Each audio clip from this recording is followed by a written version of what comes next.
Hello there, ladies and gentlemen. I am the CHALL, your YouTube Sporting Network, and today we're going to be talking about financial impact. Now, this is something that hit a lot of clubs hard in the pandemic, and the records have just been released over the behind closed doors season for Doncaster Rovers. I think it's fair to say it's a clean slate now. Now, before we get started, make sure you do like, comment, subscribe, click the notification bell to never miss this YouTube video.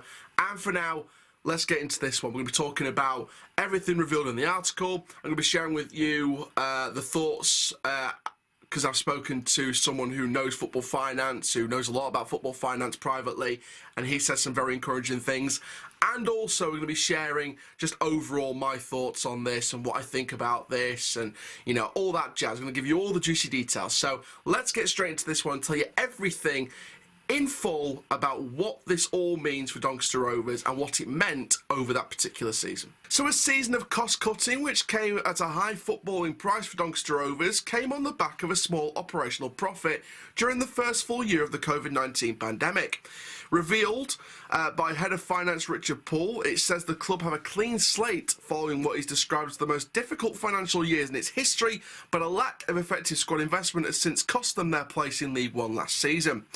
Like most of the Football League, Rovers had to strike a difficult balance between ambition and protecting the club's long-term future. From the suspension of football in March 2020 to the start of the 2021-2022 season, Doncaster had to play all home matches behind closed doors, yet they managed to come through the financial year ending June 2021 with an operational profit of £90,000. This came off the back of overall losses of £557,000 and £1.85 million for the previous two seasons. Now, the Head of Finance Richard Poole says it is pleasing, therefore, to confirm during the financial year to June 2021 that the club made a small operational profit of £90,000, excluding player trading and compensation from the departure of coaching staff. That was obviously Darren Moore and his assistant Jamie Smith, controversially leaving for Sheffield Wednesday in March 2021. But including grants from the EFL and Doncaster Metropolitan Borough Council and rates reductions. The healthy financial position has allowed the club to budget for returning 50% of season ticket donations via guaranteed savings on season ticket prices for the next 5 years. This was alongside free streaming of home matches provided to season ticket holders for the 2020-2021 season. It also enabled the reduction of season ticket prices for the coming season to the cheapest in the 15-year history of the Eco Park Stadium. One significant achievement was clearing the £1.2 million of pandemic-related debt, which included a large HMRC bill. Paul made reference to how a wage deferral agreed by the players had helped the situation. The board's lack of investment in a squad which was challenging for automatic promotion in early 2021 before Moore's departure, but largely based around loan signings, has been a source of discontent for its critics, especially those on the terraces. Richie Wellens blamed it for his lack of success in his 199-day stint as manager, which ended when he was sacked in December 2021, with Rovers 23rd in League One. Successor Gary McSheffrey failed to steer the club away from relegation. So there's a lot of stuff there to digest. Now, I did message a guy called Kieran Maguire, who is a very good financial expert. And I messaged him, and he said, and obviously he tweeted about it as well. So I said to him about it, and I told him about the self-funding model of the club, and basically he just replied saying, looks if the model works from a finance point of view. So Kieran Maguire's given some positives towards this. It sounds like from his point of view, it's been a great move all around.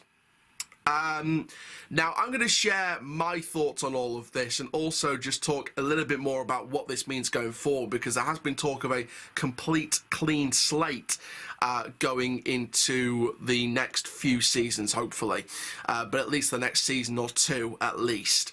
But there we go. So let's share my thoughts of exactly what this all means, what I think this all could mean, and also what is yet to come. So from the report of the directors from the year end, just to give you a bit more context and sort of link this into my thoughts on all of this, and I think it links in perfectly to me. It says that the club worked on a number of scenarios with the primary focus being to survive the pandemic while still allowing the playing squad to be competitive.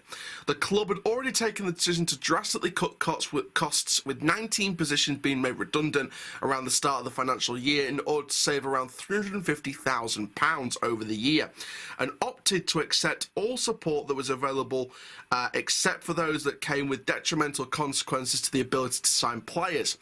That support included furlough, although we continue to pay permanent staff at 100%, EFL basic loan, business rates relief, VAT and PAYE deferral, and player and staff wage deferral.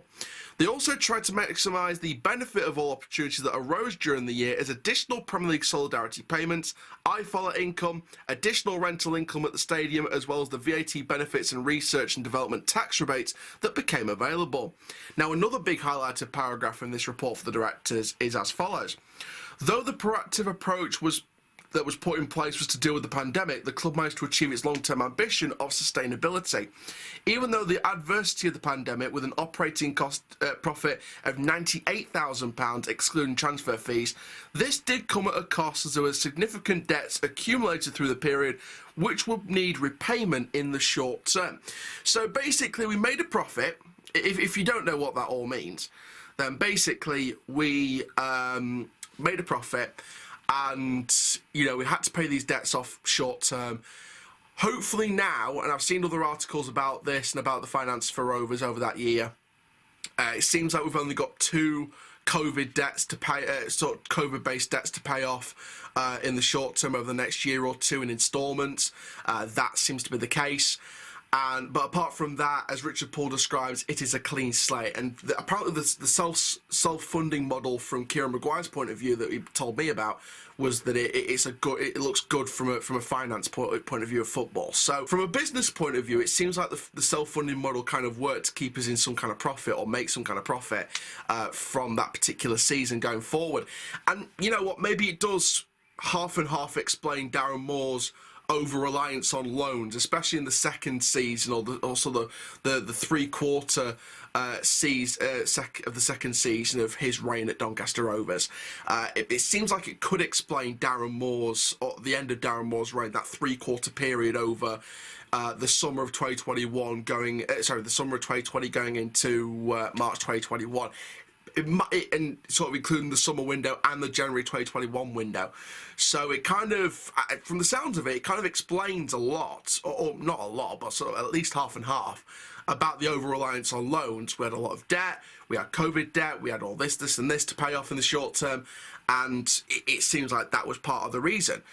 In terms of what it means for us going forward, in terms of clean slate, I think it is a clean slate. I think we're now still earning profit, which is great. I think the aftermath of the COVID debts and everything that we had to pay off in the short term, I think that really hindered on or made an impact on Richie Wellens' budget, which, you know, we brought in Tommy Rowe, we brought in Ben Close, but it felt like the rest of the signings were quite panicky. So I think it was still 50-50. I think it was still a half money issue, half Wellens not bringing in the right players to fit the budget that we had to spend in that summer. But now when you look at the debts we had to pay off in the short term, now you look at everything we've had to deal with in that previous campaign before Rich Wellens came in, you look at that and you sort of think there is an explanation towards at least most of this. That's why I'm more confident, and I like this year's recruitment so far, because we're bringing in players who have got high interest elsewhere in League 2 and higher, that have come to Doncaster. We've got a refreshed squad nearly. We've got rid of a load of players. We've got rid of 2 others that weren't out of contract as well. We're going to use some of that money, bring it in, that kind of thing.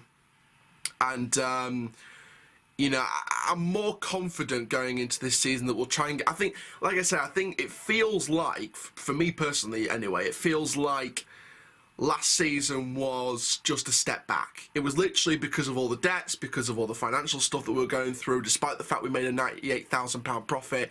It feels like we just had to take that step back. I think there was an internal feeling at Rovers that they were trying, but it wasn't really coming off.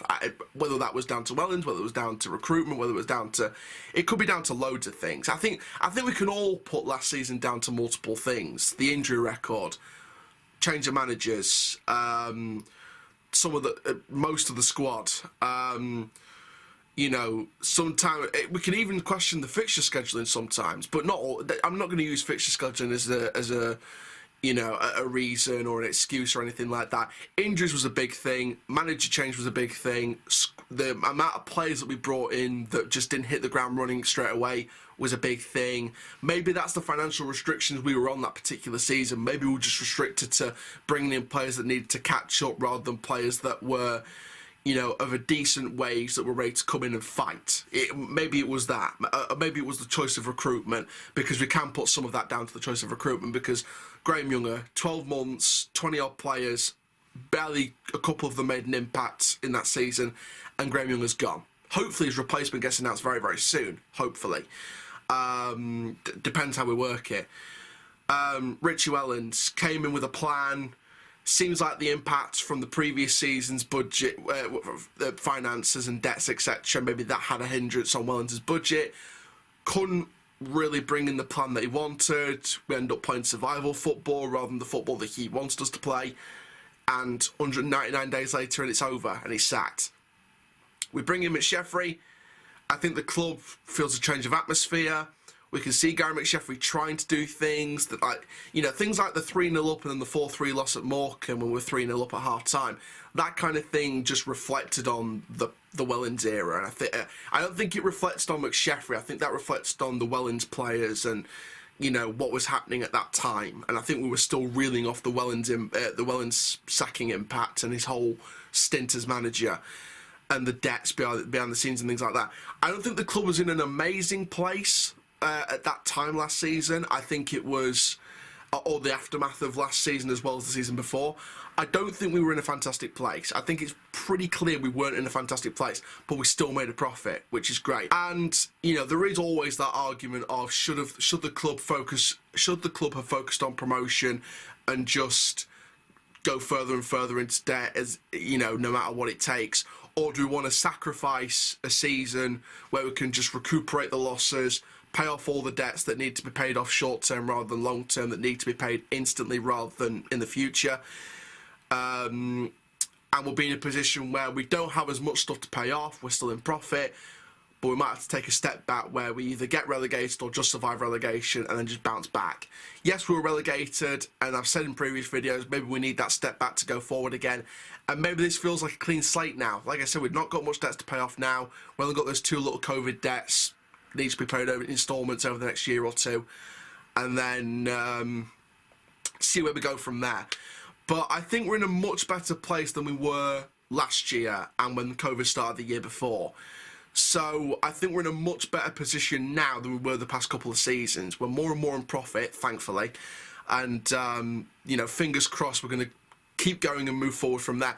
And like Kieran Maguire messaged me about, it seems like the self-funding model works from that financial point of view. It seems like making a profit where many other clubs haven't made a profit and are still in debt now, some further than others, but it seems like we're one of...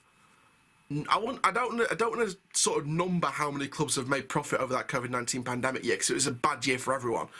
But I don't know how many other clubs have made a profit from that season. I mean, comment down below if you know.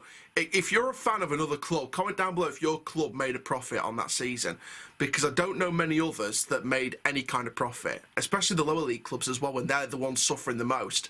You know, you got to think back to that 2020-2021 season when the Super League all came out, and you could see how angry I was about it, because you're thinking these lower league clubs are either going out of business or just struggling to stay afloat, and most clubs are barely able to make a profit on that season. And yet these greedy owners from the top named clubs in the world, I'm not going to say top clubs because they're not top clubs, the top named clubs by name, you know, are asking for more money. That's how angry that's why I got so irate about that Super League, because it affected me so much as a fan of a lower league club. So I think, look, the past is the past. We've paid off nearly all the debts now, just a couple left. We focus on next season coming up. that starts in a few weeks. Just focus on getting back to League One, put the COVID stuff behind us, and just go forward and move forward. Like I said, like Richard Poole said, clean slate, move forward, we're in profit. The self-funding model seems to be working from a financial point of view after listening to advisors and experts on football finance. And yeah, it's a clean slate. It's a clean slate. We move forward. The recruitment seems to be doing well at the moment. Let's keep that up. Let's keep it going. If we get promoted to League One, let's increase the quality of our recruitment there as well. Let's make it even better. And yeah, just look forward. But that's going to be it for this video, guys. Make sure you do like, comment, subscribe. Comment down below your thoughts about all this. You know, did your club make a profit? Rovers fans, how are you feeling about this? Do you sort of see the positives of the self-funding model if the on-pitch stuff keeps getting better? Do you see the self-funding model working? Comment down below, because from a financial point of view, it seems like it's working. But from an on-pitch point of view, what do you want to see in the recruitment that we're seeing at the moment to keep improving on that, to move forward along with the self-funding model off the pitch? Comment down below about everything to do with this, guys. I'll reply to every single comment, as you always know. And for now, guys, I am the CHALL, your sports YouTube channel, and that is full time.